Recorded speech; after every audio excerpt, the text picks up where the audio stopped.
सबसे पहले अपने गुरुदेव के चरणों में प्रणाम करती हूँ। माता गौरा के चरणों में प्रणाम करती हूँ। गणेश कार्तिक दोनों भैया के चरणों में प्रणाम करती हूँ। मेरा प्रणाम स्वीकार हो। और जितना भी देवी देवताओं हैं उन लोगों को भी चरणों में प्रणाम करती हूँ। मेरा प्रणाम स्वीकार हो। और हरिंदर भैया नीलम दीदी के भी चरणों में प्रणाम करती हूँ। जितना भी यूट्यूब फैमिली में है जो मेरा वीडियो देखते हैं सुनते हैं उन लोगों को भी चरणों में प्रणाम करती हूँ। मेरा प्रणाम स्वीकार हो। तो गुरु भाई बहन साहब, आज हम एक चर्चा लाए हैं। देखिए, भगवान शिव जो भोले हैं, भोले बाबा हैं, वो जो उनको भाव से मानता है, जो भाव से पूजा करते हैं, जो भाव से सुबह शाम नाम लेते हैं, उनको अवश्य वो परीक्षा लेते हैं। आज इसी के आधारित हम एक शिव चर्चा कथा लाए हैं गुरु भाई बहन साहब। कथा बहुत सुंदर है, शुरू से अंत तक सुनिएगा। अगर अच्छा लगेगा तो लाइक कर दीजिएगा, शेयर कर दीजिएगा, कमेंट बॉक्स में हर हर महादेव जरूर लिखिएगा। और अगर कोई नया है, मेरा चैनल में कोई देख रहे हैं तो पहले सब्सक्राइब कर लीजिएगा गुरु भाई बहन साहब। फिर बेल आइकन घंटी को प्रेस कर दीजिएगा ताकि जो भी वीडियो हम डालेंगे उसका नोटिफिकेशन सबसे पहले आपको पास पहुँचेगा। तो चलिए, ज़्यादा बात नहीं करते हुए हम चर्चा शुरू करने जा रहे हैं। एक गरीब शिष्य थे, भगवान गुरुदेव के बहुत गरीब शिष्य थे। वो गरीब थे पर भगवान गुरुदेव को वो सुबह शाम याद करते थे, नाम लेते थे। वो भलो काम करके वो खाते थे और उनका सबसे पहले भगवान को याद करते थे। सुबह शाम सोने के पहले भगवान को याद करते थे, दया मांगते थे। फिर सुबह सूत के उठते थे तब भगवान को याद करते थे, दया मांगते थे। मतलब उनका दिल दिमाग में भगवान गुरुदेव ही थे, दया मांगते थे। उससे भगवान देख रहे थे कि ये जो शिष्य हैं ये हमको बहुत याद करते हैं, कितना गरीबी में हैं। कोई रहता है तो अपना पेट के याद करता है सबसे पहले कि आज क्या लाएंगे, क्या खाएंगे, क्या बनेगा मेरा घर में। लेकिन ये जो शिष्य हैं पहले मेरा याद करते हैं, मेरे ध्यान देते हैं। तो थोड़ा क्यों ना इनको थोड़ा सा और हम परीक्षा लेते हैं। भगवान गुरुदेव सोचे कि एक दिन हम सपने में जाएंगे और वही किए। जब वो शिष्य जब भगवान को नाम लेके प्रणाम करके दया मांग के वो सोए और प्रतिदिन दया मांगते थे। वो देखिए, वो मंदिर तो नहीं जा पाते थे क्योंकि गरीब थे। सुबह शाम भगवान को याद करते, नमः शिवाय करते थे। मंदिर तो जाने के उनको मौका नहीं मिलता था, पर उनको हृदय से भाव से उनको मानते थे कि प्रभु अगर हम जा पाते, आपको मंदिर तो जाने के हमको उतना टाइम नहीं मिलता है, पर जा पाते तो आपको हम पूजा जरूर करते, प्रेम से पूजा पाठ करते। जैसे सब जाता है उसी तरह से हम भी जाते। पर बेचारा वो काम के चक्कर में वो नहीं हो पाता था, उनको उतना नहीं हो पाता था। तब एक दिन सपने में भगवान आते हैं। जब वो खा पी के अपना सोते, भगवान के नाम लेके सोते, तब रात को 12-1 बजे भगवान सपने में आते हैं शिष्य के पास और बोलते हैं कि हम कल आपको घर आ रहे हैं। अपना रूप में आए और सपने में कहते हैं कि भक्त, हम आपके घर कल आ रहे हैं, आपके घर में हम कल आएंगे। तब ये उठ के बैठे और सोचते हैं कि भगवान भोलेनाथ मेरे यहाँ आएंगे कल। मेरे सपने में आए थे, बोले कि कल हम आएंगे।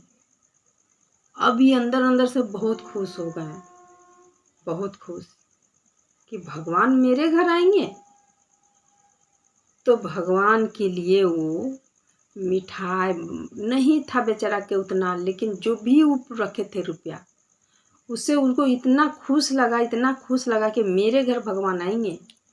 वो पैसा से मिठाई मंगाए, दूध मंगाए, जो जो उनको मतलब पसंद है सब बेचारा मंगाए, कि कल आने वाले हैं, सुबह हुआ सब कुछ मंगाए, मंगा के अपना घर में वो पूजा पाठ करके और वो बैठे, सोचे कि कब अब आएंगे तो हम उनको मिठाई खिलाएंगे, दूध पिलाएंगे। बहुत इंतज़ार कर रहे थे। जब इंतज़ार कर रहे थे 9 बज गया, 9:30 बजने लगा, तो एक काम करने वाला कर्मचारी जो होता है, काम उम करता है, वो उनका दरवाज़ा आया, आके और कहते हैं कि भाई साहब थोड़ा सा हमको आप खाना खिलाइएगा, बहुत कस के भूख लगा है, काम करते करते भूख और प्यास हमको लगा है, तो आप हमको कुछ भोजन और पानी दीजिएगा हमको। तो वो कहते हैं कि हाँ ज़रूर देंगे। और जो भी पुआ पकवान बनाए थे भगवान के लिए, वो उनको खिलाएं और पानी पिलाएं, खिला के पानी पिला के और वो उनको आराम करने के लिए बोले थोड़ा सा बैठिए, आराम करिए, फिर जाइएगा। वो कर्मचारी खाया, जो भी दिए पुआ पकवान खा पी के और पानी पी के 5-10 मिनट बैठ के आराम किए और वो चले गए। फिर बैठे बैठे इंतज़ार करते रह गए। कुछ देर बाद जब 12-1 बजने लगा, तब एक बूढ़ी माँ आती है, बच्चा में छोटा सा, गोदी में छोटा सा बच्चा लेके एक बूढ़ी माँ आती है और कहती है उनसे कि बेटा बहुत कस के धूप लग रहा है, दिन भर कुछ नहीं खाया है, बच्चा भी नहीं खाया है, दूध से तड़प रहा है बेटा, थोड़ा सा दूध होगा तो बच्चा को पिला देते, थोड़ा देते तो हम दूध पिला देते, बच्चा भूख से तड़प रहा है, दूध नहीं मिल रहा है बेटा, कहाँ से हम पिलाएं, अगर है तो हमको दे दीजिए, हम वही बच्चा को पिला देंगे। तो उस शिष्य जो थे वो बोले हाँ माँ जी, हम देते हैं दूध आपको, अब बच्चा को पिला दीजिए। वो फिर दूध दिए, तो ये जो बूढ़ी माँ थी बच्चा को दूध पिलाई और अपने पानी वानी पी ली, आराम की। ये बोले थोड़ा सा बूढ़ी माता जी बैठिए, आराम करिए, फिर जाइएगा, पानी वानी अभी पी लीजिए, कुछ खा लीजिए और बच्चा को लीजिए दूध पिला के और आराम कर लीजिए, फिर जाइएगा। तो फिर उसी तरह की बूढ़ी माँ बच्चा को दूध पिला दिए, जो दिए खाने के लिए, वो खा पी के और थोड़ा सा आराम की और फिर वहाँ से निकली। फिर वो बैठ के इंतज़ार करते रह गए कि कब आएंगे भगवान मेरे घर, कब आएंगे भगवान, मेरे सपने में आए थे, अभी तक आ नहीं रहे हैं, अभी तक आ नहीं रहे हैं, प्रभु आप कब आइएगा। इस तरह के वो पूरा भगवान को याद कर रहे थे। धीरे धीरे शाम हो गया। जब शाम हो गया तो फिर एक बूढ़ा आता है, पूरा बूढ़ा, मांगते मांगते द्वारी पहुंचता है और कहता है कि बेटा कुछ खाने के लिए है, दिन भर हमको खाना नहीं मिला है, कुछ खाने के लिए है, दे देता तो खा लेते, पानी पी लेते बेटा, मेरा आत्मा ठंडा हो जाता। ये बोले हाँ बाबा बैठिए, आपको हम दे रहे हैं खाने के लिए। फिर लाए जो मिठाई था, मिठाई ला के और बूढ़े को खिला दिए और बोले कि बाबा खा के और कुछ देर तक बैठिए, आराम कर लीजिएगा, फिर जाइएगा। फिर वो खा लिए और बैठ के आराम किए। फिर वहाँ से ढेर सारा आशीर्वाद दिए कि बेटा तुम हर चीज़ में तेरा भरा पूरा रहेगा, बहुत तरह तरह का आशीर्वाद दिए। और फिर वहाँ से वो गए। तो इंतज़ार करते करते शाम हो गया, 10 बजने लगा, रात 11 बजने लगा, रात बोला अब भगवान मेरे द्वार नहीं आए, दिन भर इंतज़ार किए, मेरे घर भगवान नहीं आए, हमको इतना सपने में बताएं, झूठ बताएं भगवान, हमसे भी छल उल कर रहे हैं, हमको भी मेरे साथ भी झूठ किए। क्यों भगवान, क्यों ऐसा किए मेरा साथ, क्यों झूठ बोले क्यों मेरे सपने में आए। इस तरह भगवान को वो कोचने लगे और इस तरह से बोलते बोलते वो जो शेष थे वो सो गए। जब सो गए तो फिर 12-1 बजा रात फिर सपने में आते हैं। बोलते हैं भगवान कि भक्त सो गया, नींद आ गया। बोलते हैं भगवान प्रभु और कोई नहीं मिला था बुर्बक बनाने के लिए, हम ही मिले आपको, हमको आप बुर्बक बना दिए। आप बोले सपने में कि हम आएंगे तेरा घर और आप आए नहीं प्रभु। हम तो इतना इंतज़ार किए, सुबह से लेके 9-10 बजे रात तक इंतज़ार किए प्रभु कि आप आइएगा मेरा दरवाज़ा, आप आइएगा मेरा घर, हम आपको खिलाएंगे। बहुत मन था, बहुत श्रद्धा था कि हम आपको मेरा घर आप आइएगा, और हम बहुत श्रद्धा मन से भाव से और हम आपको जो भी मेरा आपका जुटा हम जो भी आप देते जो तो है ये आप ही को है प्रभु, हम वही वाला आप पर समर्पित करते। पर आप तो आए नहीं, आप हमसे झूठ बोले प्रभु, अब हमसे भी झूठ बोले। तो भगवान बोलते हैं हंसते हुए कि नहीं भक्त, हम झूठ कहाँ बोले, हम झूठ कहाँ बोले, हम तो बोले और हम आए भी, हम आए लेकिन तो हमको पहचाना नहीं। सुबह जो हमारे कर्मचारी आए थे वो कर्मचारी नहीं था, वो हम ही आए थे तेरा घर। और तू हमको खिला पिला पुआ पकवान खिला के और पानी पिलाया और आराम करने के लिए भी दिया। बोले खा के जो हम आराम किए वो हम ही थे, जो भी पुआ पकवान दिए हमको खाने के लिए और जो खा के आराम किए वो हम ही थे। तेरा घर हम आए थे भक्त, तू हमको पहचाना नहीं। और 1-1:30 बजे जो बूढ़ी माँ आई थी छोटा सा बच्चा लेके, वो हम ही थे।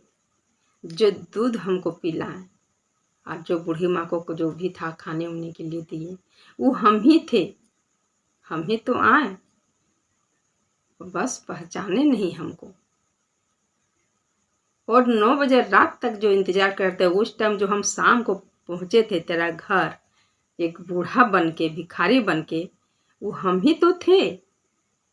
जो हमको तू मिठाई खिला के और आराम करने के लिए बोला, तो हम ही तो थे। हम तेरा घर 3-3 बार गए भक्त, 3-3 बार गए और तीनों बार तुम हमको स्वागत किया है। तीनों बार तुम हमको बहुत आदर मान से खिला के और आराम करके और हमको विदा किया है पर भक्त, बस तू हमको पहचाना नहीं। तेरा घर हम गए, हम बोले और तेरे घर पहुँचे भी। हम कहाँ बेवकूफ़ बनाए, कहाँ मूर्ख बनाए, हम तो तेरे घर पहुँचे ना। तब भगवान को ये हाथ जोड़ के जो शिष्य थे हाथ जोड़ के और पैर में गिर गए और बोले प्रभु हमको जो भी जाने में अगर कुछ बोल दिए होंगे प्रभु तो हमको क्षमा करिएगा। हम तो नहीं पहचान पाए प्रभु आपको, जो भी रूप से मेरा घर आए हैं, हमको जितना भी आप जो भी दिए हैं वो अनुसार से हम अपने तरफ से बहुत कोशिश किए प्रभु। अगर जाने अनजाने में गलती हुआ होगा तो माफ़ कर दीजिएगा। तब भगवान बोलते हैं बोलो तुमको क्या चाहिए, क्या चाहिए बोलो, कुछ वरदान देंगे।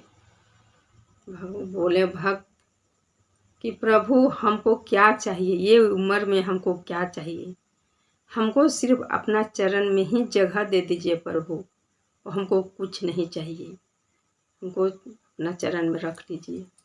भगवान तथास्तु बोले और वहाँ से अंतर ध्यान हो गए। तो गुरु भाई बहन सब यही होता है।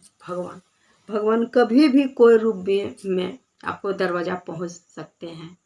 इसीलिए कहा जाता है कि जो भी आ जाए घर में, आंगन में, द्वार में कुछ मांगने के लिए, तो उसको आदर से प्यार से जितना आपको अट रहा है, जितना अट जुट रहा है उनको दे दीजिए। और अगर नहीं है तो प्यार से उनको बोलिए, अच्छा से बोलिए, और कि नहीं है अभी मेरे पास, तो वो अपना चले जाएंगे खुशी मन से। पर उल्टा सीधा किसी को नहीं बोलना चाहिए, धुतकारना नहीं चाहिए, किसी को दिल में चोट नहीं देना चाहिए, दुख नहीं पहुंचाना चाहिए। भगवान कोई भी रूप में आ सकते हैं, आपको दरवाज़ा भिखारी रूप में आ सकते, कभी राजा के भी रूप में आ जाएंगे। भगवान को रूप बदलने में थोड़ा सा भी टाइम नहीं लगता है गुरु भाई बहन सब। तो चलिए, आज का मेरा ये चर्चा यहीं रहता है। उम्मीद करती हूँ कि सुन के आप लोग को अच्छा लगा होगा। लाइक कर दीजिएगा, शेयर कर दीजिएगा। तो चलिए सब मिलके बोलिए हर हर महादेव, माता पार्वती की जय।